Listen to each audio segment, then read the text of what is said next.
There may be crying on this video. There may be cursing. If you like crying and cursing, you're welcome. If you're not into crying and cursing, I can't guarantee it's going to happen, but this might not be the video for you. Okay.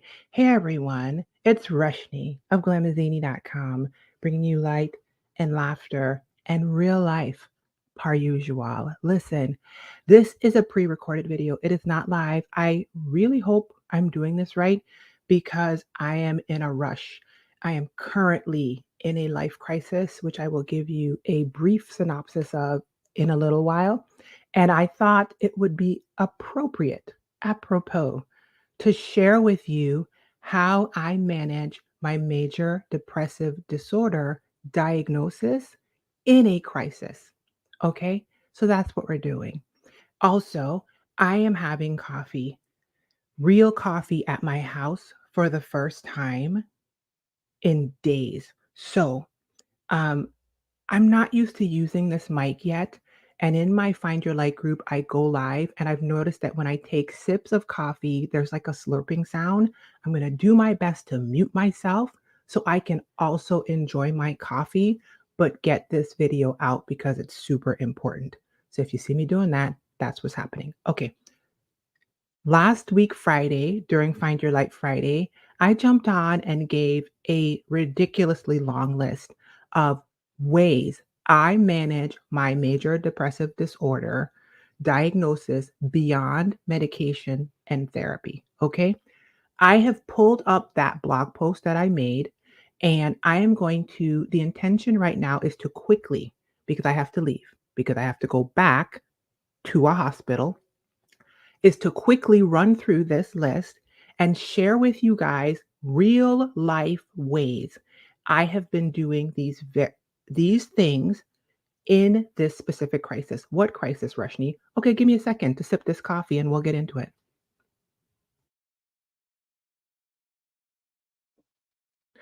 I'm back.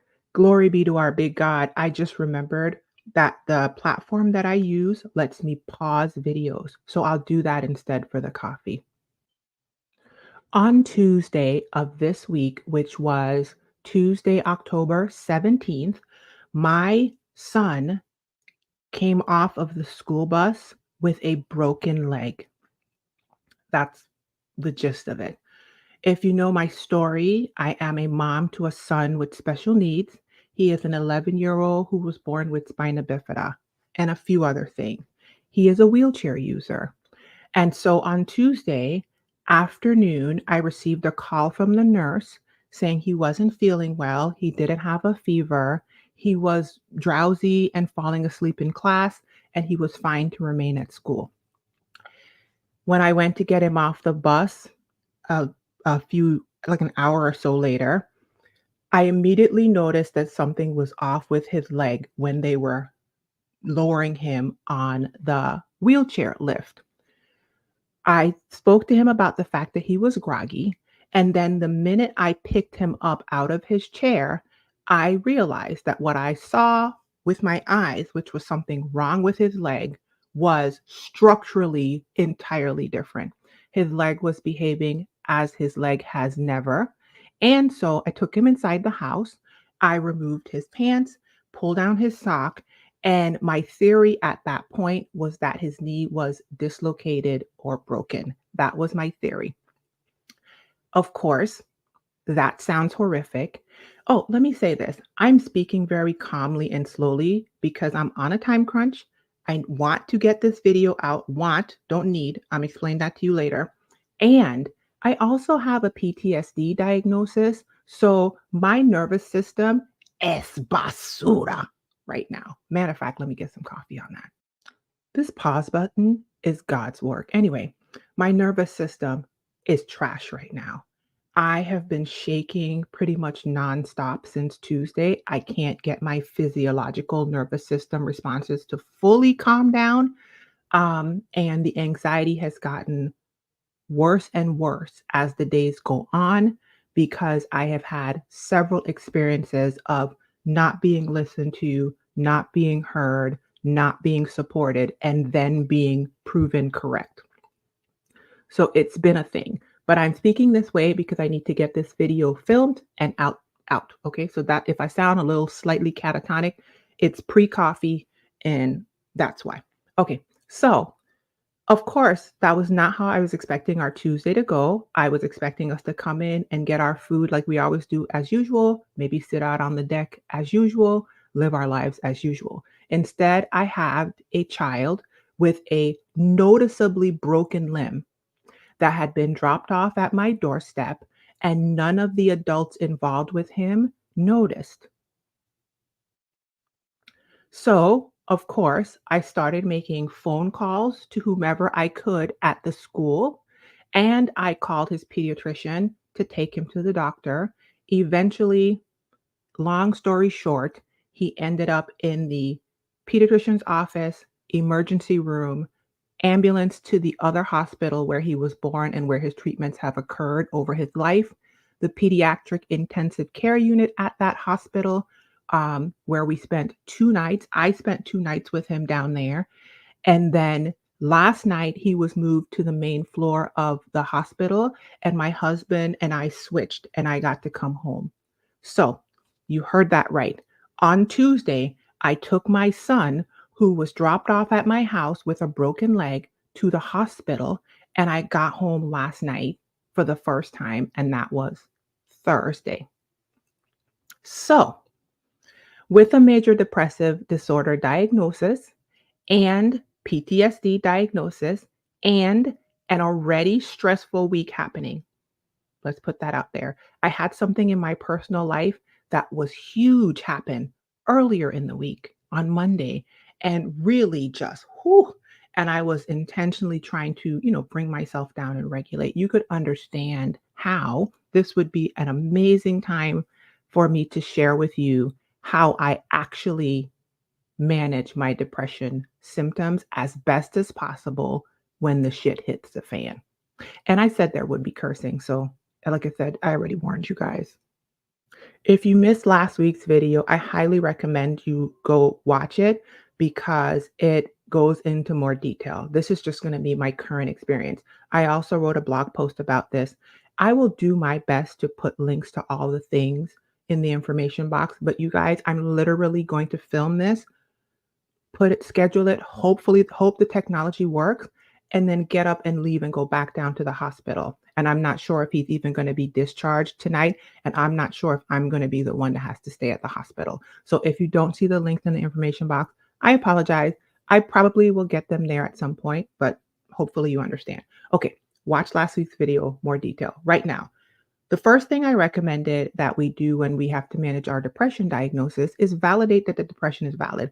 I think this goes without saying, but the low feelings that I was experiencing while I was in the moment in the emergency room, having a doctor push back and not listen to me when I am the one that knows my son's baseline.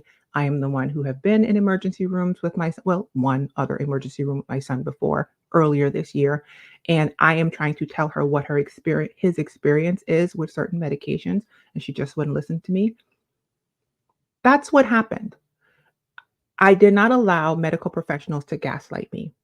There were several instances in the pediatric intensive care unit where I asked specifically to be woken up if something was occurring, like them orthopedics putting a splint on his leg, and the nurse said she would wake me up. And I woke up at 4 something in the morning. There was a splint on his leg and no one had woken me up. And then the next night, I also had concerns about the way his leg was sitting. It was not his baseline. I brought up those concerns and was told by 2 different people, well, 3, that it was possibly just swelling. And then later that afternoon, when my husband showed up, he brought up the exact same concern as soon as he looked at his leg. Turned out that once we went through the process of insisting that orthopedics come back and take a look, and insisting, and we got another x-ray, that we were right. And they ended up having to fix the error that they had done and take the splint off and put it back on. So I feel like I did a great job of validating myself in the midst of something that was trying to send my mood into the abyss, because There is a pattern that I have experienced as a mom of a son with special needs. Well, in my life in general, in the Midwest, especially, um, and I've lived in the Virgin Islands, I've lived in New York, I've lived in Pennsylvania, I've lived in Florida, in Tallahassee, and I've lived in St. Louis, especially here in St. Louis, and especially as a mom of a son with special needs. I have an experience where it is not uncommon for me to be invalidated and gaslit by people. And then when another person comes, they listen to them. I'm not sure why that is. My supposition is it might be my complexion, Black woman. It might, the doctor that wasn't listening to me. I had a shirt that said a Black woman healing across the front on Tuesday. Her eyes went down to it once, it went down to it twice, it went down to it the third time while she was talking to me. And I kept thinking, is something on my shirt? And I looked down and I thought, "Oh, I'm wearing my Black woman healing shirt." And then I thought, "Why you keep looking at my shirt?" I started counting at that point. That woman's eyes darted down to my shirt 8 times while she wasn't taking the advice that I was giving her about my son's pre-existing experiences. And she eventually just said, "I feel bad because I think you think I'm not listening to you." And then she just turned around and walked away. But my experience was valid. And so that is how I did that. Let me take a sip of coffee and let me pick up the pace. I'm back and more caffeinated. Okay, so I validated, I did a very intentional job and am doing because we are not out of this crisis right now. My son is still in the hospital. A very good job of validating that this is a depressing experience and it's okay to feel all the feelings. Okay. One day after I was on Tuesday, when I was on talking to all these professionals and trying to get information from the school at the same time, while he's in the ER, like all this stuff is happening. Oh, let me put this.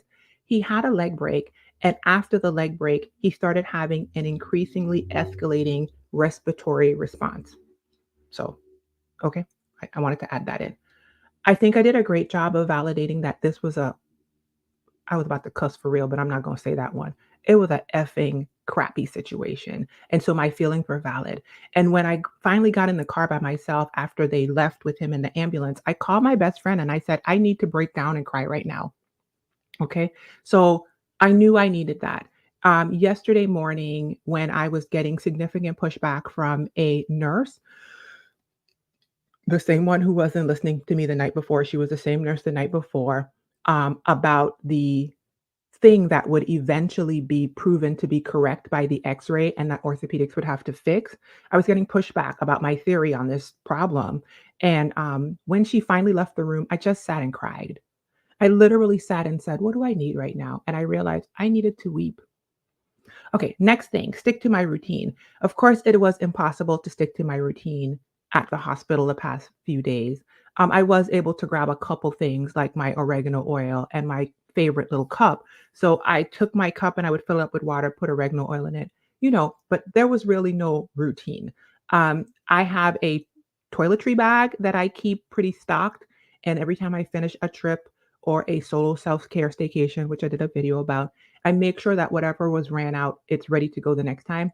So I grabbed that and threw a few things in it in the carry-on and ran down to the hospital and spent, Tuesday, Wednesday, and all of Thursday there.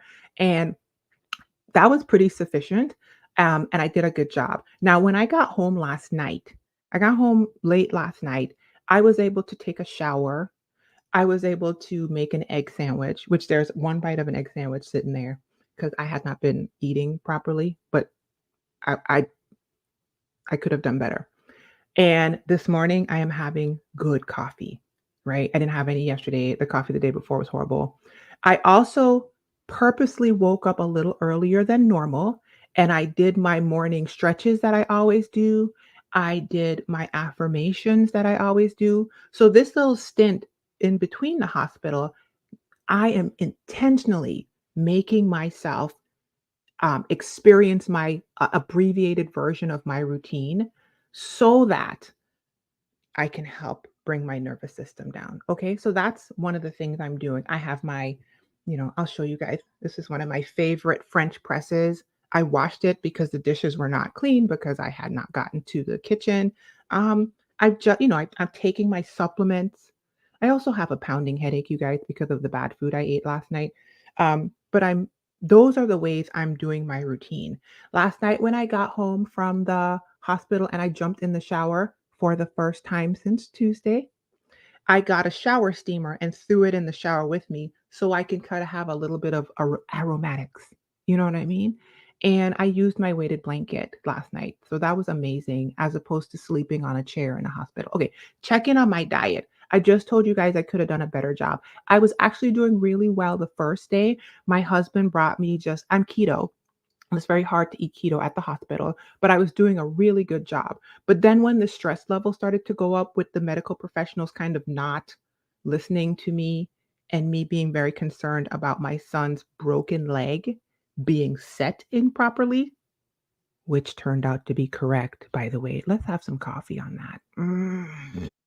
She's back much more caffeinated. Okay.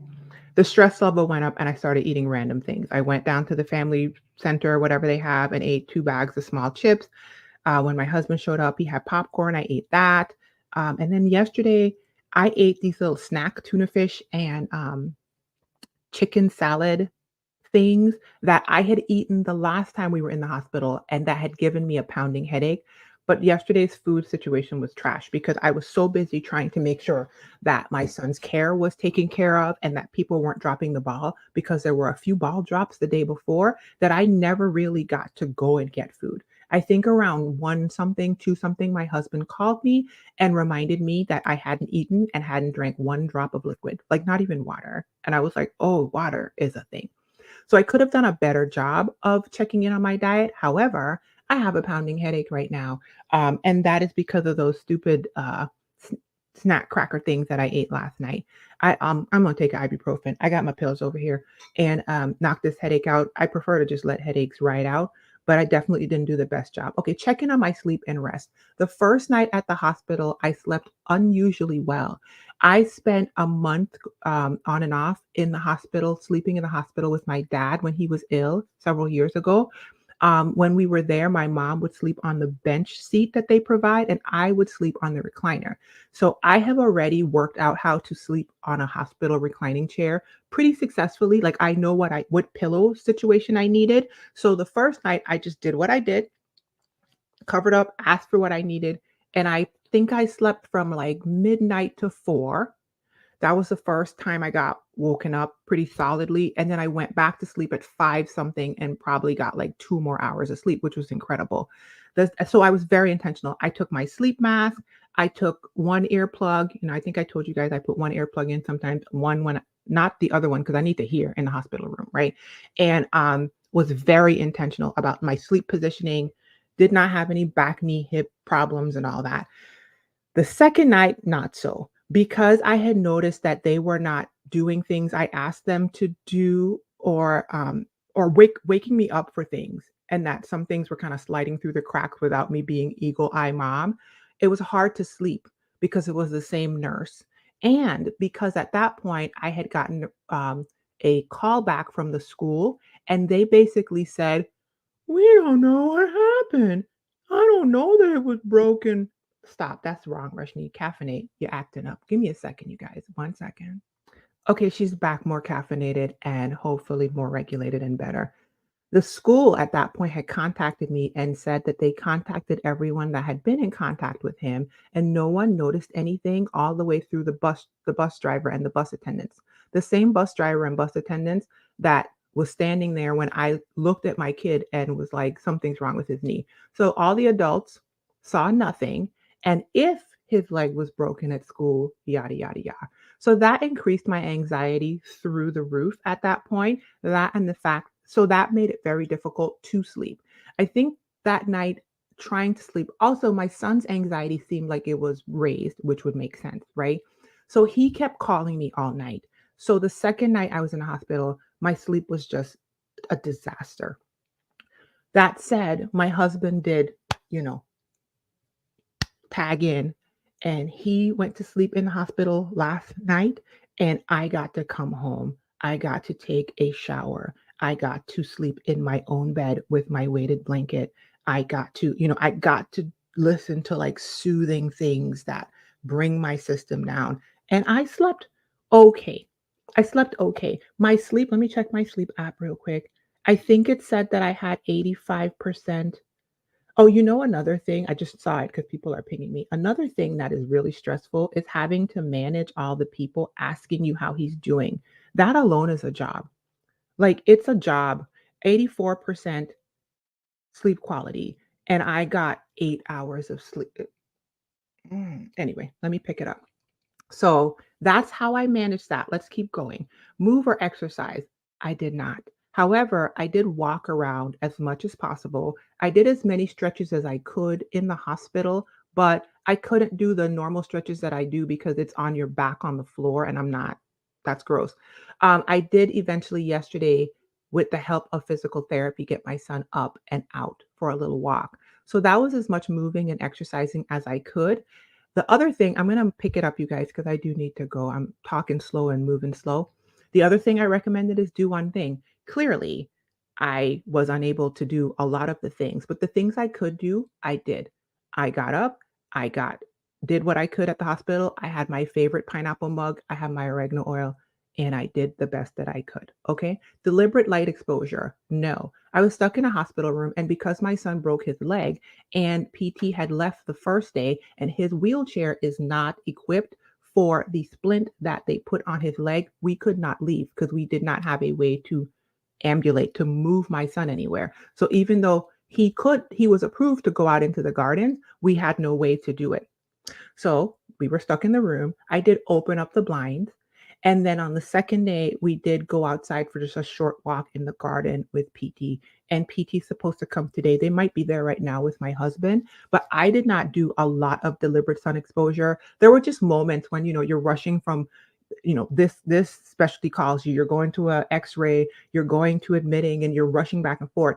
There'd be a glass wall in the hospital, and I would just stand there and kind of just count to 10 and look out at the sun.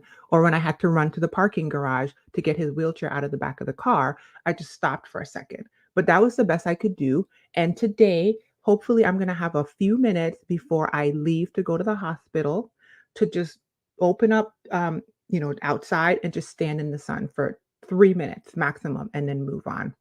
The next thing, pay attention to what triggered the depression. I've already expressed this. What triggered the Clearly, the go, go, go mood was the broken leg. What triggered the depression was feeling unseen, unheard, and unvalued by the school and by the some of the medical professionals. I'm not going to say all, because after I cried and wept yesterday morning and asked God, I said, God, I can't do it like this. Every human being I came into contact after that point was divinely amazing. I mean, above and beyond amazing, to the point that I knew God had heard me. But there was some touchy things before that. That's what triggered the depression. The feeling that I was unsupported, unseen, unvalued, and that me and my son would just fall through the cracks made my depressive and intrusive thoughts just start being loud. But I remember sharing with you guys that it is important to note that you and the depression are not the same. So I did not let myself go into the pit, and I will not let myself go into the pit. I started talking to my depression. I was laying on a chair in a hospital room with my son, having an anxiety response because the nurse had been rude to me and was not doing what I asked her to do for the second night in a row. And this time it was concerning my son's broken leg, which we later found out I was correct through an x-ray, and they had to do it over. She wasn't listening to me.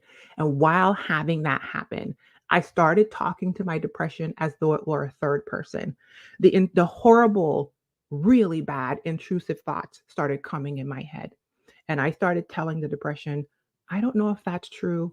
I know that this is not me. I am in a valid situation. This is a very triggering situation. I am a caregiver to a son with special needs, and I am in a very upsetting situation. It is valid that I am depressed.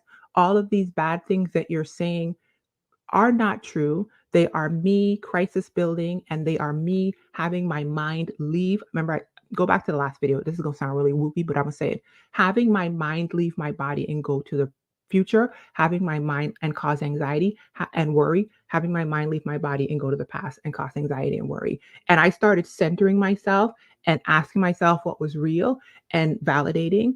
Okay. The next one was don't drink alcohol. Clearly, I wasn't drinking any alcohol. Move on. Connect with others and seek support. I did this very well. I've learned when I'm traveling and when I am in a very crisis-based uh, experience, the best thing for me to do is make a group chat with all the core humans that I want to update and just send them a blast group chat. I learned that because in previous experiences, everyone is pinging you and it's coming from all over the place. And like I said, you're so busy trying to do care with your son in the hospital. In this experience, I'm also trying to you know, uh, facilitate some information from the school. And then you have all these people that love and care about you individually asking you the same thing over and over. So I made the group chat immediately. I sent out a blast to them, told them what was happening because I knew at this point, and I told the people who are my core people that I was not okay.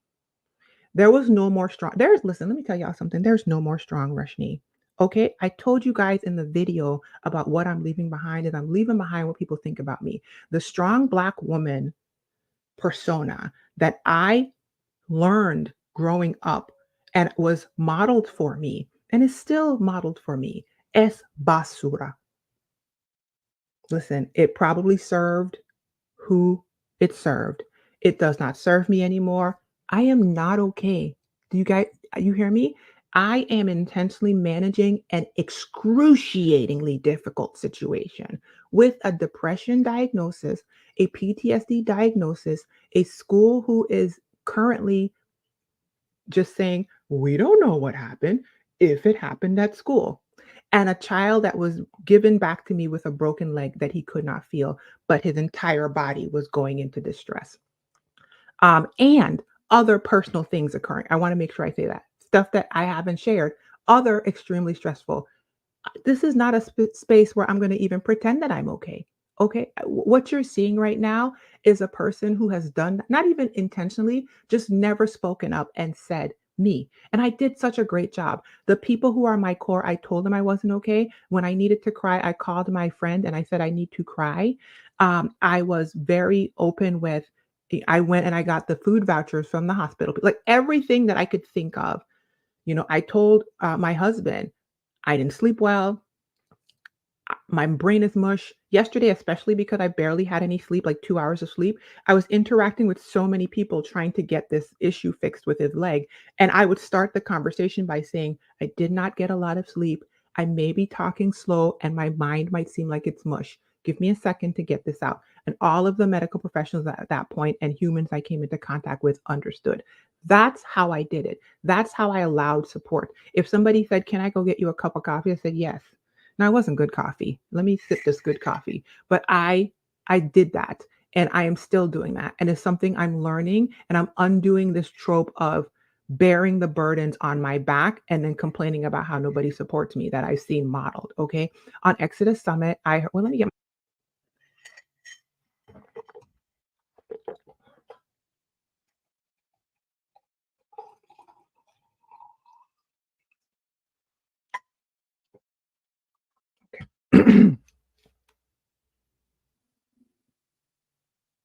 I hope I was just recording that. I think did I don't know what just happened, you guys. I'm really sorry if I was just recording all of that coffee stuff. I'm clicking on buttons and like I said, stressful situation. Please have grace.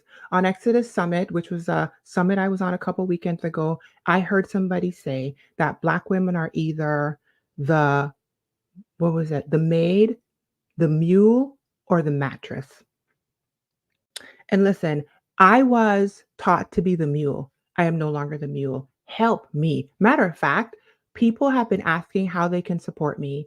And I don't know right now, but I will tell you guys this. There are so many financial things that we have to do. Let me give you an example.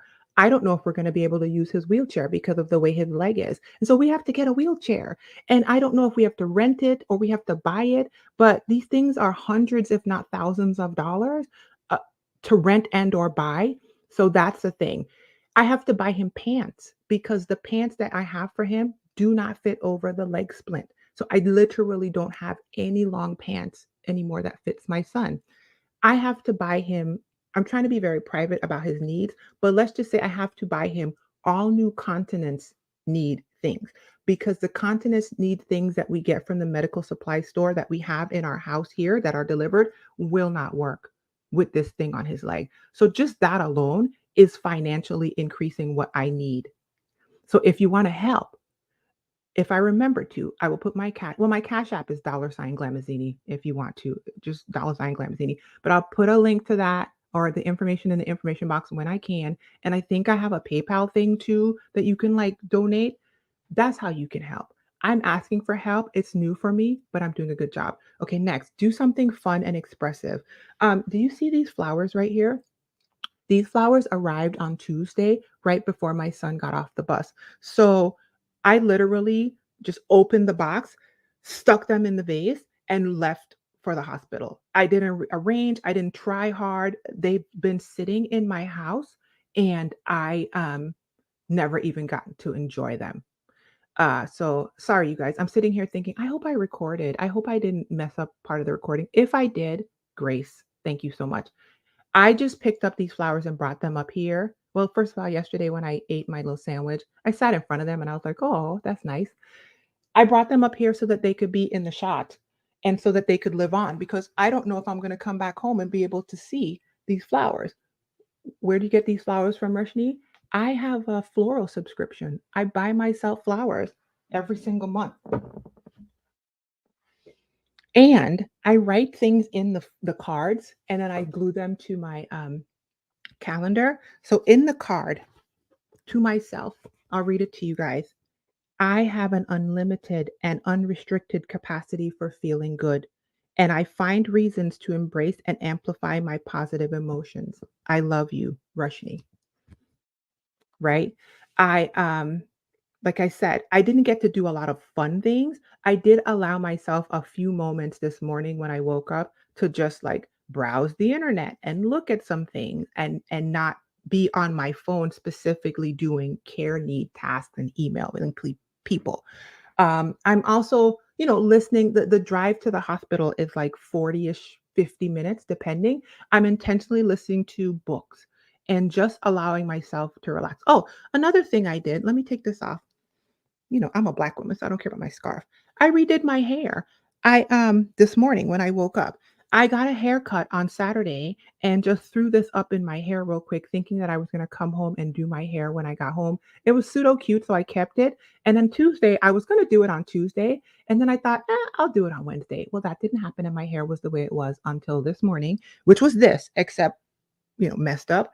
And this morning I put some moisturizer and some leave-in and I did my hair. So that's the best I could do. I will also say that that helps me express, right? The way that I'm being expressive is doing all these fun things, but I want to say this. The other way that I'm being expressive, which was another tip that I told you guys, is I am speaking up when I feel like people aren't listening to me. And if they aren't listening to me, I talk to someone else. I have had to say the same thing to 8 people at some point in this thing.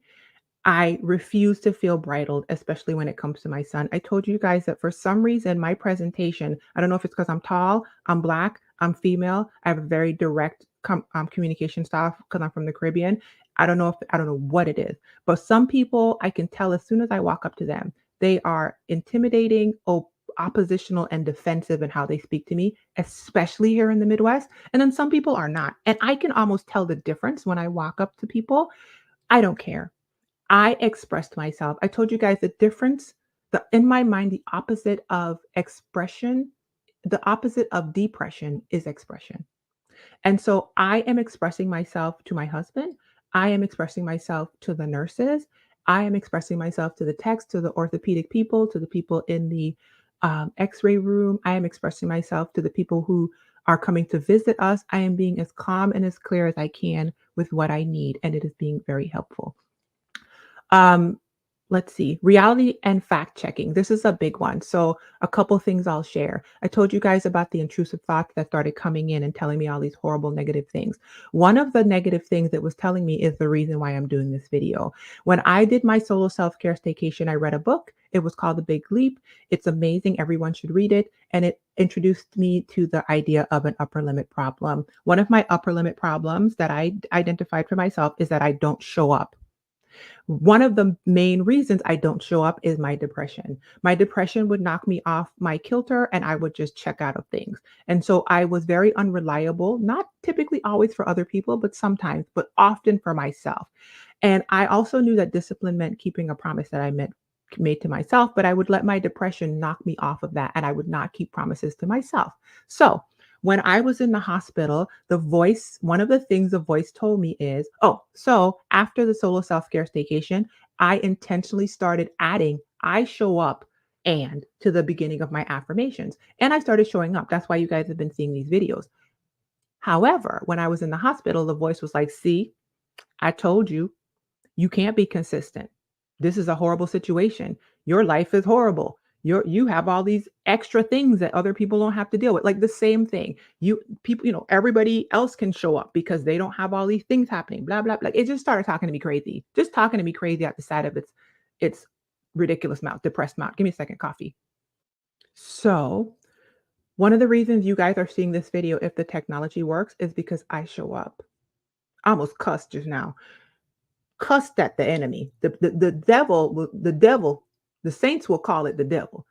I call it the devil and the depression. I almost cussed at the devil. If you guys are watching this video on this Friday at the time that I was supposed to be live, you know why? Because I show up. Sorry, that had nothing to do that little sass in my voice, that had nothing to do with y'all, okay? That's because that's me talking back to the voice in my head and reality checking and is this fact or is it feeling? Because the voice told me that, and if I had listened to the voice, which I would have in the past, I wouldn't have showed up. And that would have just and rightfully so. I'm not saying you have to do a video on the internet if your son is in the hospital. I'm not saying that at all. Please take time for yourself. I'm saying this is for me. I show up.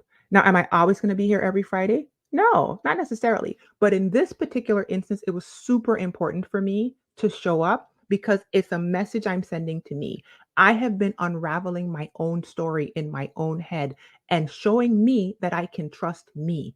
Because part of my depression, I don't know about you, but my depression was telling myself that I couldn't trust myself. And part of why I told myself that is because I would consistently not show up. So I wouldn't be able to trust myself. But I've been teaching myself I can trust myself, and that's why I'm here. Okay, questioning my attribution. Oh, another fact versus feeling thing. Let me say this real quick is the voice would say, Reshni, you already had a medical thing like this happen with nights in the hospital with your son earlier this year. Your job isn't going to understand. Your job is this, your job is that. You're going to lose your job. That is not true. That is crisis building. That has is not at all what's happening. The people on my job have been amazing. I am going on 4 years at this job. It will be 4 years in January. And just like the last time, it has been great. People have been covering my shifts. People have been doing for me. I also cover a lot of people's shifts in the downtimes of life. And so I had to shut the voice up like that. That's how I reality checked. Okay, moved on. Question my thoughts and my attributional style, whether it's permanent, whether it's personal, whether I told you all of that. Yes, it is stressful. It is not permanent. Every time I have had a horror when I was in the NICU listening to the beep, beep, beep, beep, beeps in 2012 of the machines, watching blood and brain fluid drip into a bag because my son had had a shunt failure and they had externalized his shunt into a bag, and I thought I was going to lose my mind. Many times after that, I had beautiful moments.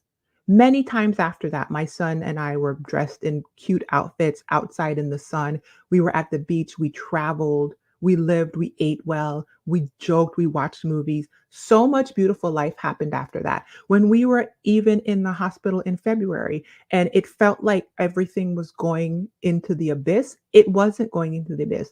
That was a temporary moment. Every moment is temporary. After that, I was cute in Joshua Tree in California. And after that, we were all dressed alike at Spring Fling for our family. And the sun was shining and he was having a beautiful time wearing rainbow socks. And we had a sleepover for his birthday with his cousins. And we had barbecues and lots of laughs in the basement and just a good old life. And so I really questioned whether it was permanent and told myself, Rashni, trouble don't come to pass or don't come to stay, it comes to pass. This situation is changeable. It is inconvenient. It is horrifying. All of it at some point. will pass. And just like every other highly stressful and horrific situation that you have been in, it will pass. This too will pass. Okay. Is it global or is okay? I'm going to keep going because I do want to wrap it up. So, other things that I did, I told you guys when I'm ruminating, the anecdote to rumination is action. Sorry, my brain blanked out. That is exactly what I started doing. When my brain started processing stuff about the school too much, I just started documenting, or I would formulate a question that I needed to get answered and ask that question. If my brain started ruminating about something at the hospital, I would ask for help from the medical professional or from someone in my family or friends to support me. I would nix the rumination by expressing myself and doing an action Am I too focused on the past and the future? I talked about that. No matter what, I don't know what's going to happen with my son's leg. I don't know what's going to happen with this situation. And when my brain started trying to go to the past or to the future and what is going to happen or what did happen too much, I would bring myself back to the room where I was with my son and tend to my son and tend to myself. What did I need? Did I need water? Did I need to check in with my body? Did he need something? Did I need to take a quick lap around the floor just to walk for a second? And I would stop depressing myself by jumping back and forth through worry and anxiety. Okay, are my expectations unrealistic? I don't think so far that I've had unrealistic expectations. I do think I've had unfortunate run ins with people who feel intimidated when you advocate for your child because you are the baseline and you know him better than they know him in the emergent situation. So I think I've asked for things so far that for some people seem unrealistic. However, so far, everything that I have brought up that I have gotten pushback on from a medical professional has so far been proven by another medical professional to be correct. So I don't think my expectations are unrealistic. And I don't think I'm crisis building my depression because of it. The last thing that I suggested is that you check and see what you need right now. And you've heard me talking about that this entire video. I have been checking in with my body, my mind, everything. And as much as possible, giving it to myself. Now, granted, my fitness tracker basically asked me if I was dead yesterday. Sorry. The fitness tracker was like, girl, what's wrong with you? But I have been doing an amazing job of that. The last thing I want to bring up, and then I'm going to leave you guys because I need to go because we have a 12 o'clock appointment with someone at the hospital and I need to be able to get down there, is um, I've been remembering signs that God gave me earlier this week, even. One specific sign that I even shared online, I can't share it in this video because, like I said, I'm about to run off and go to the hospital, but it's on my Instagram stories under healing or life. If you go to like the little dots that they put, I don't remember what it's called, but the where it highlights, that's what it is. Earlier this week, I walked into the kitchen of my home and saw something I'd never seen before. We have new curtains and I changed the curtains and I changed the wall color. I've been wanting to change the curtains and wall color in the dining room forever, and I haven't for reasons, traumatic reasons, but it doesn't matter anymore because I did it. Okay. And because of that, I noticed something and saw something, was able to see something that I never was able to see before because I had not made the changes that reflected what I wanted, right? When I walked in, there was a spray of rainbow lights across the wall. I think this was Monday, right? And this happened before the stressful thing happened in my personal life. And of course, before Tuesday happened, right? I walk in and there's just an arc of rainbow sparkles across the wall. And I was like, what in the world? And I realized that the sun was being prismed through a crystal pineapple that I have had sitting on my dining table forever. And the reason it could do that this time, because I never moved the pineapple, is because one, the wall color was different, and two, the curtains are blackout curtains, so the room was darker. I felt like it was a God wink. I posted about it. I said it was a God wink, and then after that, all hell broke loose. I realized in that moment, though, that I like to put pineapples and sparkle emojis all over the internet. I also say, "Here's a pineapple," because a pineapple is my symbol of my joy. And so I felt like it was a real life personification of my pineapple and my sparkle emoji. Also, my name Rushni means light, which is why my coaching group is called Find Your Light. And that's also why my upcoming paid coaching group that I will bring back is the Pineapple Crowns, in case you don't know. But I felt like that display was God's way of telling me he sees me. And then when I cried in the hospital room yesterday morning and asked him to see about me, everyone after that moment was above and beyond. I mean, in a way that was amazing. The nurse that came on shift after that, she has a child that has medical stuff. And she came in and she told me that at the beginning of the shift, and she was beyond amazing. So, anyway, that's what I wanted to share. That's how I managed and am continuing to manage my major depressive disorder and PTSD in a validly stressful, effed up crisis. I gotta go. I love you guys so much. If you watch this, please leave comments and um, I appreciate you. And I will be back when I am back. And if you see this and I get the technology to work, it's because I showed up. I felt that one. Be well. Be encouraged, you guys. I did it. I'm going back to the hospital now. Here's a pineapple. Bye, you guys.